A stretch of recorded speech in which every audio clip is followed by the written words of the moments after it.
మహాభారతం 45వ ఎపిసోడ్లోకి స్వాగతం. గత ఎపిసోడ్లో తన తండ్రి అతిరథుడు సూతుడు.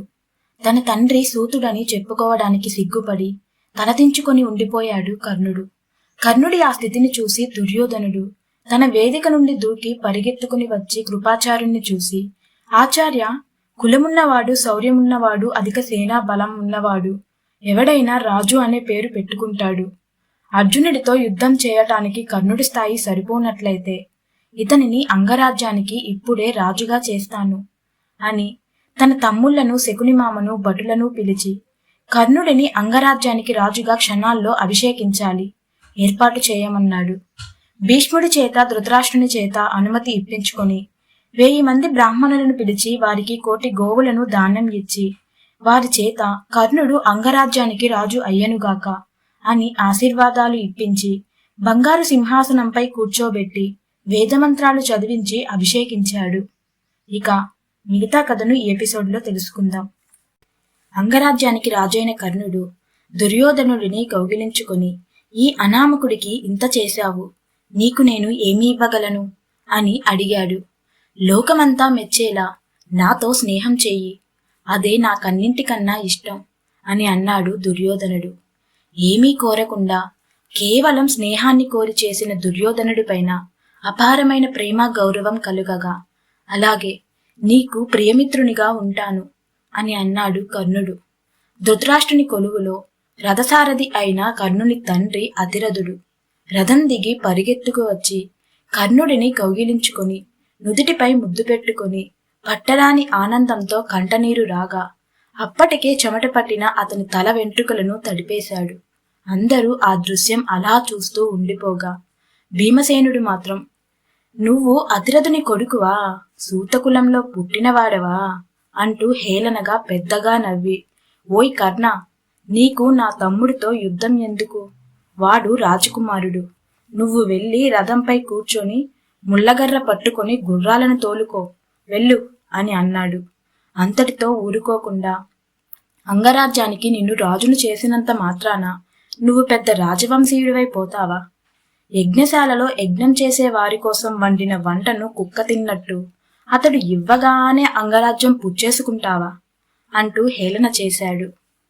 ఆ మాటలకు కర్ణుడు తీవ్రమైన అవమాన భారంతో ఒక విషాదకరమైన నిట్టూర్పు విడిచి ఆకాశంలోని సూర్యుని వైపు అసహాయనులా చూస్తూ నిలబడ్డాడు.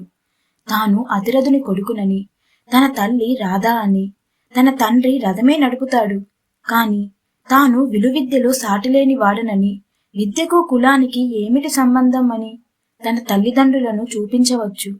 కాని కర్ణుడు తన తండ్రి రథం నడుపుకునే సూతుడని అవమానపడి అలా మాట్లాడలేక నిలబడిపోయాడు. నిస్తేజంగా నిలబడిపోయిన కర్ణుడిని చూసి దుర్యోధనుడు భీముని ముందుకు వచ్చి, ఈ కర్ణుడు ఎలా ఉన్నాడో చూడు, సహజ కవచ కుండలాలు, దృఢమైన శరీరం, విశాలమైన భుజాలు, సూర్యుని మించి వెలిగిపోతున్న ముఖం. అతను సూతుడిలా ఉన్నాడా? సూతుడి కడుపులో పుట్టినవాడిలా ఉన్నాడా? ఒక లేడి కడుపున పులి పుడుతుందా? చాలా ఎక్కువ మాట్లాడుతున్నావు గాని భీమా, నీవు ఎవరి కొడుకువు? వాయుదేవుని కొడుకువి అంటూ అంతటితో ఆగకుండా, మహాత్ముల పుట్టుక, దేవతల పుట్టుక, నదుల పుట్టుక నీవు తెలుసుకోగలవా? దేవేంద్రుని వజ్రాయుధం దదీజీ వెన్నుముకతో చేశారని తెలుసు గదా, దానిది ఏ వంశం? భీష్ముడు గంగకు పుట్టాడు. కుమారస్వామి శివుని కొడుకుగా రెల్లు పొదల్లో పుట్టాడు. కృపాచార్యుల వారు రెల్లుగంటల్లో పుట్టినవాడు కాదా? మన అస్త్రవిద్యాచార్యుడు ద్రోణుడు కుండలో పుట్టలేదా? ఏం, వీరంతా గొప్పవారు కాదా? పరశురాముడు క్షత్రియులను నిర్మూలించినప్పుడు వారి భార్యలు బ్రాహ్మణుల వలన పిల్లల్ని కనలేదా? ఇంతెందుకు, మీ పంచపాండవులు ఎలా పుట్టారు? ఎవరెవరిది ఏ వంశం? ఓ భీమా, కర్ణుడు అంతే. అతురథుని వద్ద కొడుకుగా పెరిగినంత మాత్రాన అలాంటి సూర్యదేవుడు నీచజాతివాడు అవుతాడా? ఈ కర్ణుడు అంగరాజుగానే కాదు, యావత్తు భూమండలాన్నే పాలించగలవాడు. నీ తమ్ముడి వద్ద పౌరుషం ఉంటే కర్ణుడితో ద్వంద్వయుద్ధానికి రమ్మను అని అన్నాడు. మొదట భీముడిని గెలవలేమని ఏకంగా భీముడిని చంపేందుకు ప్రయత్నించారు. అతను చావకుండా మరింత భీకరాకారుడయ్యాడు. సరే పోని, తాను బాగా బలం పెంచుకొని గదను మరింత బాగా ప్రయోగించడం సాధన చేసి భీముణ్ణి ఎలాగైనా గెలవవచ్చులెమ్మని తనను తాను నమ్మించుకున్నాడు. కాని ఈలోగా అర్జునుడొకడు తెర మీదకు వచ్చాడు. ఇతను తన విల్లములతో 3 లోకాలను బూడిద కుప్పలు చేసేంత అస్త్రవిద్యను సాధించాడు. ఇతడిని ఎదుర్కొనేవాడు ఇంతవరకు తనకు కనబడనే లేదు. ఇప్పటికీ కర్ణుడి రూపంలో అర్జునుడిని ఎదుర్కొనే శక్తి తనకు దొరికింది. ఆ కర్ణుడు కూడా తన మాటల ద్వారా అర్జునుడితో పోటీ పడేందుకు కాకుండా అర్జునుడిని తన శత్రువుగా భావించి మాట్లాడుతున్నాడు. ఎలాగైతే భీముని బలంపై తాను అసూయ అక్కసులతో మాట్లాడతాడో సరిగ్గా అలాగే అర్జునుడి స్థాయి పైన కలిగిన అసూయ అక్కసులతో కర్ణుడు మాట్లాడుతున్నాడు. అందుకే వెంటనే కర్ణుడిని జీవితకాలం తనతో ఉండే విధంగా అతని తరపున తాను మాట్లాడి అతనికి హోదాను కట్టబెట్టి ఇదంతా ఊరికే మిత్రధర్మం అంటూ చాలా గొప్ప ఉదారత్వాన్ని ప్రదర్శించాడు దుర్యోధనుడు. కర్ణుడు కూడా దుర్యోధనుడు తన వైపు మాట్లాడిన తీరుకి, తనను అంగరాజును చేసిన తీరుకి దుర్యోధనుడితో విడదీయరాని మైత్రిబంధంలో చిక్కుకుపోయాడు. ఇదంతా చేస్తే దుర్యోధనుడు కర్ణునితో ద్వంద్వయుద్ధానికి అర్జునుణ్ణి రమ్మని రెచ్చగొట్టే సమయానికి సూర్యుడు పశ్చిమానికి దిగిపోయాడు. నియమాల ప్రకారం రాత్రిపూట యుద్ధం నిషేధం. అందువల్ల అస్త్రవిద్యా ప్రదర్శనలకు శుభం పలికారు. దుర్యోధనుడు కర్ణుడిని 1000 దివిటీల మధ్య రాజనగరికి తీసుకెళ్లాడు. పాండవులు, భీష్ముడు, ద్రోణుడు, కృపాచార్యులు కలిసి తమ ఇళ్లకు వెళ్లారు. సహజ కవచ కుండలాలుండటం వల్ల కుంతీదేవి అతడే తన మొదటి సంతానం అని గుర్తుపట్టింది. అప్పుడు ఆమె లోపల ఎలాంటి దావాగ్నులు చెలరేగాయో బయటికి కనబడకుండా దాచుకుంది. అతడి గురించి తన నోట ఒక్క మాట కూడా మాట్లాడలేదు. కుంతి ఎప్పటికీ ఈ రహస్యం బయటకు చెప్పలేదు. సూర్యుడు తండ్రి. అతను కుంతీదేవికి మాట ఇచ్చాడు కాబట్టి అతనెలాగూ వచ్చి అందరి ముందు చెప్పడు. ఈ ఎవరూ చెప్పకపోవటం వల్ల కర్ణుడు ఎప్పటికీ సూతపుత్రులాగే ఉండాల్సి వచ్చింది. అతని మనస్తత్వం అలాగే ప్రకాశించింది. తల్లిదండ్రులు పుట్టగానే వదిలివేసిన పిల్లవాడి మనస్తత్వం ఎలా ఎదగాలో అలాగే ఎదిగింది.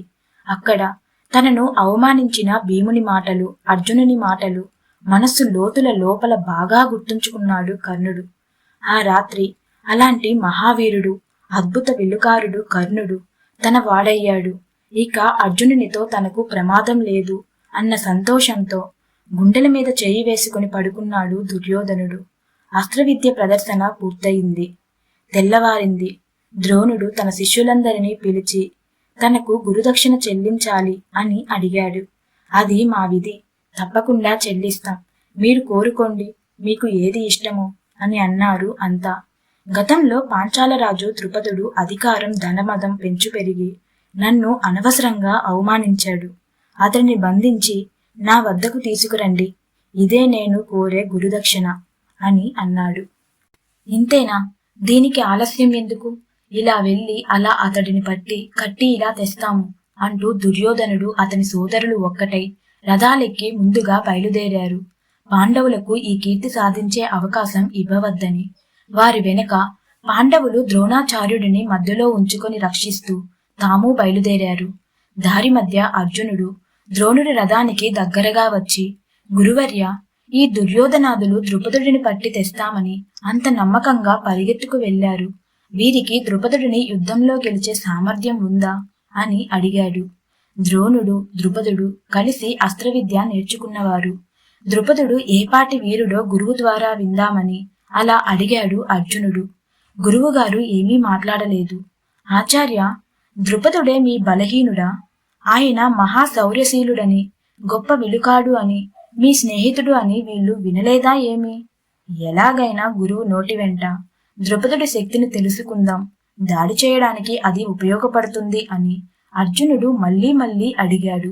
ఈ శిష్యుని గురించి ద్రోణుడికి తెలియదా? కాని ఆయన అర్జునుని నిజమైన పోరాటాన్ని మాత్రమే చూడదలిచాడు. అందుకని ఆయన మౌనం వీడలేదు. ద్రుపదుడి బలాన్ని, బలహీనతలు తెలిసినా అర్జునుడికి చెప్పలేదు. ఇక మిగతా కథను నెక్స్ట్ ఎపిసోడులో తెలుసుకుందాం.